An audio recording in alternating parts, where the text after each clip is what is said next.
हाँ तो नमस्कार मेरे दोस्तों। देखिए आज हम जानने वाले हैं कि सम्राट अशोक और उससे संबंधित कलिंग युद्ध, ठीक ना, और उसके साम्राज्य। तो देखिए ये सम्राट अशोक का फोटो है, देख लीजिए सम्राट अशोक इसी प्रकार के दिखते थे, ठीक ना। जो सम्राट अशोक थे, कलिंग का युद्ध सबसे फेमस इसी कारण हुआ है। इस पर एक शाहरुख खान ने फिल्म भी बनाई है। देखिए सम्राट अशोक कौन थे, पहले इनका थोड़ा परिचय जान लीजिए। तो मौर्य वंश के तीसरे सबसे महान सम्राट थे। मौर्य वंश के किस वंश के थे? मौर्य वंश। और तीसरे सबसे महान सम्राट थे। चंद्रगुप्त मौर्य का पोता था, यानी कि नाती। चंद्रगुप्त मौर्य के पुत्र था बिंदुसार, और बिंदुसार का पुत्र था अशोक, सम्राट अशोक, ठीक, जिसने कलिंग का युद्ध लड़ा था और विजय भी पाई थी। अब देखिए जब सम्राट अशोक अपने राज्य पाठ कर रहे थे, तब इन्होंने अपना जो राज्य था ना, पूरा पूरा भारत, पाकिस्तान और अफगानिस्तान, अभी का 3 देशों में फैला था इसका राज्य। इनका राज्य 3 देशों में फैला था। और इन्होंने पूरे के पूरे भारत, पाकिस्तान और अफगानिस्तान को 5 राज्यों में भाग, मतलब 5 प्रांतों में बांट दिए थे, 5 राज्यों में बांट दिए थे, जिनकी राजधानियां कहाँ कहाँ पे सुनिए। उत्तरापंथ, उत्तरापंथ यानी कि पाकिस्तान और अफगानिस्तान को कहा जाता था उस समय। उत्तरापंथ की राजधानी थी तक्षशिला। तक्षशिला सबसे ज़्यादा शिक्षा का केंद्र था, पाकिस्तान में है अभी यह स्थान, ठीक ना। दूसरा है अवंती राष्ट्र। अवंती राष्ट्र जो अभी महाराष्ट्र और गुजरात का हिस्सा में आता है, और उसका राजधानी था उज्जैनी, ठीक, उज्जैन जो अभी है, बस वही। तीसरा है कलिंग। कलिंग मतलब अभी का बात करें तो ओडिशा राज्य, ठीक, और उसकी राजधानी थी तौसली। इसी पर सम्राट अशोक ने विजय पाया था, और विजय के बाद यह राज्य अपने क्षेत्र में शामिल किए थे, ठीक। और चौथा क्या है? दक्षिणापंथ यानी कि दक्षिण भारत। दक्षिण भारत में ये जो है सुवर्णगिरी, स्वर्णगिरी, ठीक, सुवर्णगिरी। देखिए मुझसे उच्चारण अच्छा से नहीं हो रहा है। सुवर्णगिरी, ठीक, स्वर्णगिरी दक्षिणापथ यानी कि दक्षिण भारत जो है अभी, वो सुवर्णापथ स्वर्णगिरी है। और प्रासी, प्रासी यानी कि जो अभी झारखंड और बिहार का क्षेत्र है, उसको प्रासी कहा जाता था उस समय। तो उसकी राजधानी थी पाटलिपुत्र। पाटलिपुत्र का वर्तमान नाम पटना है। तो सारे ये जान लिए। अब देखिए जो अशोक ने अपनी प्रजा के लिए जितने धर्म संदेश दिए थे, वो सुनिए, एकदम आंखें खोल देंगे ये बातें।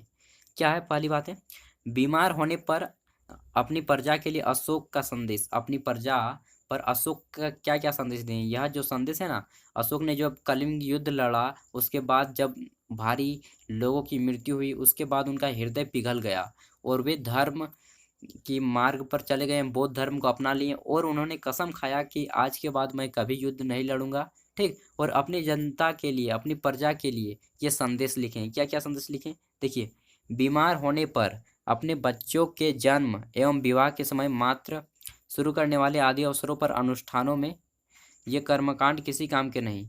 जो आप पूजा पाठ करते हैं, कह रहे हैं कि विवाह के होने बाद के समय, जन्म के समय, ये सब जो आप पूजा पाठ करते हैं, ये किसी काम का नहीं है, सम्राट अशोक कहा करते थे, ठीक। बिल्कुल सही बात कही है मेरे ख्याल से। इसके बाद क्या बोलते हैं? इसके बदले में यदि लोग दूसरी रीति को माने तो वह ज़्यादा फलदायी होगी। अन्य प्रकार की रीतियाँ, कौन सी रीतियाँ माननी? आपको पूजा पाठ करने नहीं बोल रहे हैं अशोक। सम्राट अशोक का कहना है कि अपने दासों और अपने नौकरों के साथ अच्छा व्यवहार कीजिए। पहला संदेश देखिए, एकदम टू द पॉइंट बोल रहा हूँ। इतिहास से सीख लीजिए। सबसे पहले इतिहास पढ़ रहे हैं तो इतिहास से सीख लेना, सबक लीजिए। क्या? कि अपने दासों और अपने नौकर, अगर आप आपके हेड हैं, आप किसी के मालिक के, तो अपने नौकर और अपने दासों के साथ अच्छा व्यवहार करें, पहला संदेश।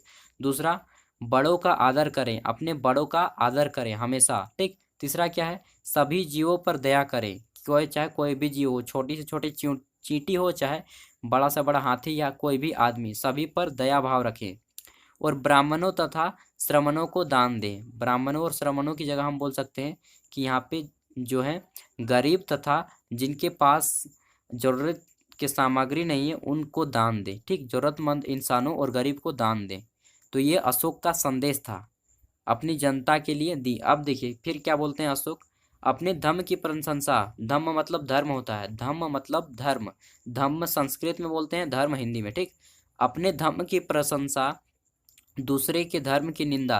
क्या बोलते हैं अशोक के? देखिए, अपने धर्म की कभी भी प्रशंसा कर रहे हैं, ठीक ना, ये गलत बात है। और दूसरे के धर्म की निंदा कर रहे हैं, ये बहुत गलत बात है कि अपने धर्म की प्रशंसा करें और दूसरे के धर्म की निंदा करें।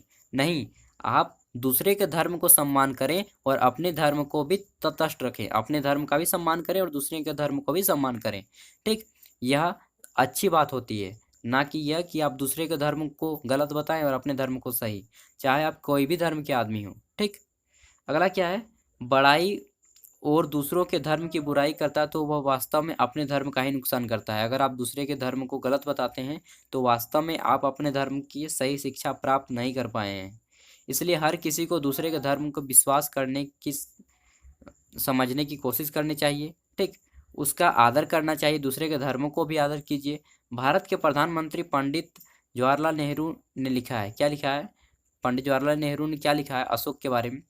अशोक के धर्म उपदेश यानी कि मोटिवेशनल स्पीच जो है धर्म के बारे में, आज भी हमसे एक ऐसी भाषा में बात करते हैं जिन्हें हम समझ सकते हैं और जिनमें हम बहुत कुछ सीख सकते हैं। ये कौन कह रहे हैं, ये कह रहे हैं हमारे पंडित जवाहरलाल नेहरू, भारत के राष्ट्रपति। ये उन्हीं के द्वारा लिखा गया वाक्य है सारा का सारा, और ऊपर वाला अशोक, सम्राट अशोक के द्वारा लिखा गया वाक्य है।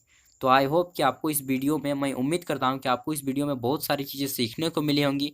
दैनिक जीवन में इतिहास यही कारण होता है कि आप इनसे सीखें, अपने जीवन में अनुभव लें और आगे कोई ऐसी गलती ना करें जो राजाओं ने करके भुगता है। ठीक ना, तो अगर आपको इस वीडियो से थोड़ी सी भी जानकारी मिली हो तो प्लीज़ चैनल पर पहली बार आए तो सब्सक्राइब करते जाइएगा, और अगर आप सब्सक्राइब कर लिए तो लाइक कर दीजिएगा वीडियो को, और अन्य दोस्तों को शेयर कर दीजिएगा जो इस प्रकार की पढ़ाई या फिर किसी भी प्रकार की जानकारी चाहते हैं। पता नहीं किस दिन मैं आपके काम आ जाऊं, इसलिए सब्सक्राइब करते जाइएगा। धन्यवाद। अपने स्वास्थ्य का ख्याल रखिए। जान है तो जहान है।